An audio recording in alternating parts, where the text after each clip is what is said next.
नमस्कार। चुनावी चर्चा में आपका स्वागत है। आज हमारे साथ जुड़े हुए हैं कन्हैया कुमार, जिनका परिचय देने की कोई जरूरत नहीं है। वो अभी सीपीआई के नेता हैं, पहले जेएनयू के छात्र संघ के अध्यक्ष रह चुके हैं। आज एनपीटी के साथ बातचीत हम करते हैं इनसे। कन्हैया जी, पहला सवाल मेरा यही है कि 2019 में लोकसभा चुनाव का जो आपका अनुभव रहा बेगूसराय में, खासतौर पर फायर ब्रांड नेता जिस विचारधारा के खिलाफ आप लगातार आवाज उठाते आए हैं, और जो एक हार हुई आपकी, उसकी तुलना में 2020 के महासमर में आपको कोई परिवर्तन दिखाई देता है क्या? सबसे पहले आलोक जी, आपको और आपके सभी दर्शकों को मेरा नमस्कार। और आपने ये सवाल पूछा है कि 2019 में आपकी हार हुई। मैं समझता हूँ कि हार जीत लोकतंत्र में होते रहता है। लोकतंत्र के इतिहास में बहुत बड़े-बड़े लोग, मैं तो बहुत छोटा इंसान हूँ, बड़े-बड़े लोगों को चुनावी हार मिली है। मुझे लगता है कि हार से ज़्यादा ज़रूरी है लड़ना, लड़ाई ज़रूरी है। हार-जीत तो अगर आपकी लड़ाई ईमानदार है, सही मुद्दों को लेकर के है, तो कभी न कभी आप ज़रूर जीतेंगे। और मैं तो बेगूसराय के लोकसभा चुनाव को हारने से ज़्यादा लड़ने के लिए याद करता हूँ। और आपने कहा कि अभी विधानसभा का चुनाव हो रहा है, तो क्या परिवर्तन हुआ है? सबसे बड़ा परिवर्तन तो यही हो गया है कि बेगूसराय में जो है हम लोगों को दो तरफ़ा लड़ाई लड़नी पड़ी। एक तरफ जो है बीजेपी, जेडीयू और एलजेपी था, और दूसरी तरफ जो है आरजेडी, कांग्रेस और उनके साथ जो है और कई दल थे। और फिर भी हम लोग लड़े और सेकंड किया वहाँ पे। 3 लाख के करीब हम लोगों को वोट आया। हमने जो है अपनी ज़मानत बचाई। जनता का बहुत-बहुत शुक्रिया, और जनता धन्यवाद की पात्र है।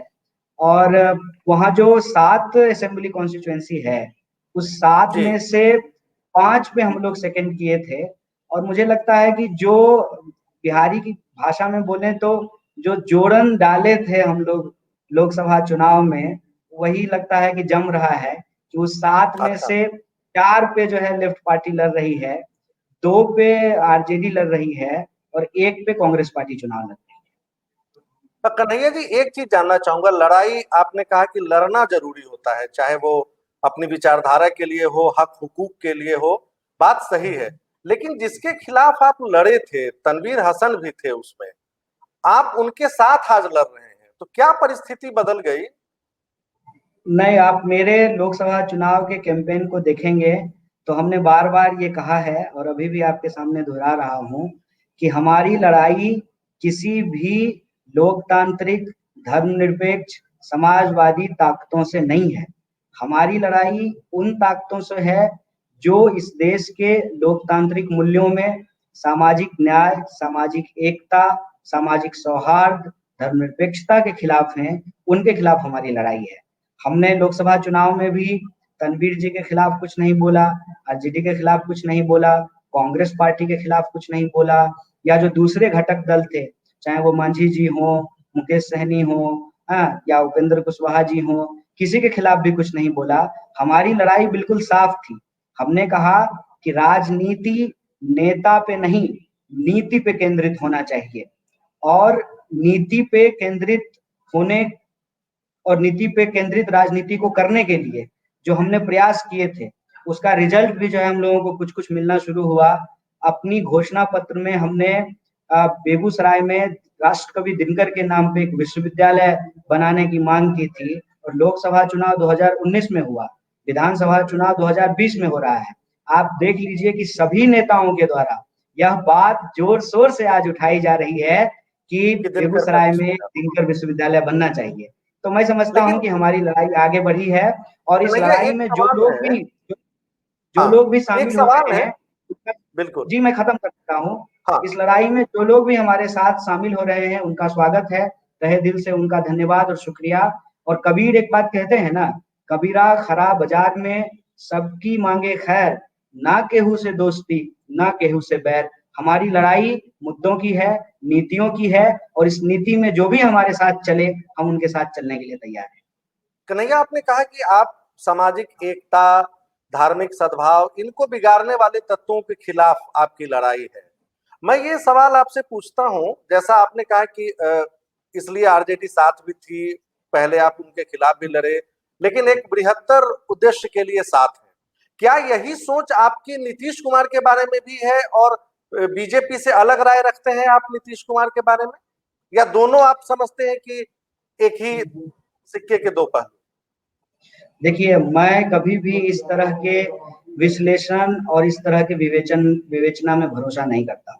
किसी भी इंसान को, किसी भी पार्टी को और किसी भी नेता के कार्यकाल को ब्लैक एंड व्हाइट में नहीं देखा जाना चाहिए। और ये बात मैं इसलिए कह रहा हूँ कि जब आप समालोचनात्मक विश्लेषण करेंगे, तो हर इंसान के अंदर कुछ अच्छाई और कुछ बुराई होती है।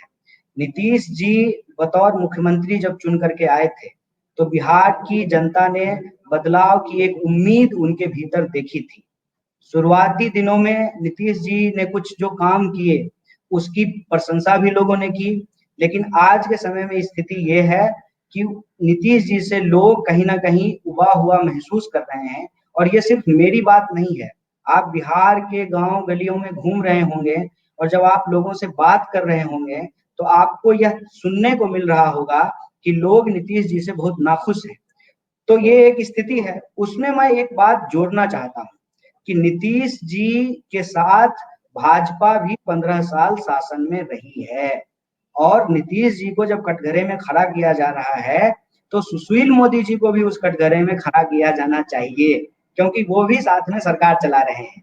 और मेरा मानना है कि कहीं न कहीं बीजेपी बहुत चालाकी से सारा राजनीतिक विमर्श जो है नीतीश जी के ऊपर केंद्रित की है, ताकि वो अपनी जिम्मेवारियों से, अपनी नाकामियों से बच जाए। मैं एक उदाहरण बस आपके सामने रखना चाहता हूँ।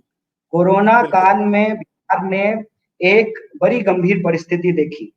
एक तो लाखों मजदूर पैदल हजारों किलोमीटर चल करके बिहार आए, और यहाँ उनके लिए रख-रखाव की व्यवस्था नहीं थी, उनके लिए स्वास्थ्य की व्यवस्था नहीं थी, और जो लोग बीमार हो रहे थे, अस्पतालों के बहुत बुरे हाल थे। मैं पूछता हूँ कि स्वास्थ्य मंत्री कौन है? स्वास्थ्य मंत्री तो हमारे माननीय मंगल पांडे जी हैं ना, तो क्या ये सवाल उनसे नहीं पूछा जाना चाहिए? तो सेलेक्टिव तरीके से यह बात इसलिए उठाई जाती है, ताकि असली सवाल को कहीं न कहीं गुमराह कर दिया जाए। तो असल सवाल क्या है? आपको भी लगता है कन्हैया जी कि कहीं न कहीं भाजपा अंदर ही अंदर नीतीश कुमार को आगे कर कमियां छुपाने की कोशिश कर रही है, जो ये चिराग तो हमने पासवान जैसा? हम्म। ये तो हमने जो है पिछले कई सालों में देखा है कि अच्छा जो होता है वो मोदी जी का, और बुरा जो होता है वो नीतीश जी का। ये तो चल ही रहा है बिहार में पिछले कई दिनों से।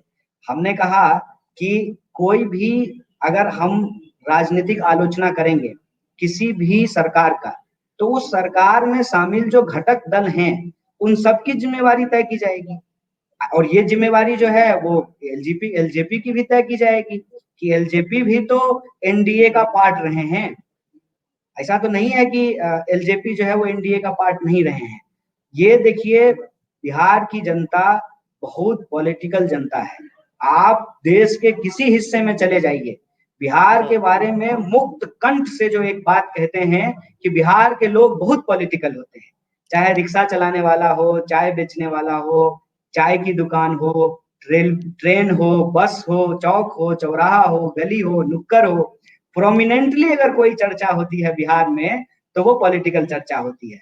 और इस बात को लोग बहुत एप्रिशिएट करते हैं। मुझे पूरा भरोसा है कि बिहार के विधानसभा चुनाव में भाजपा जो खेल कर रही है, उस खेल को बिहार की जनता समझ रही है, और इसका जवाब मुझे उम्मीद है कि बिहार के लोग जरूर देंगे।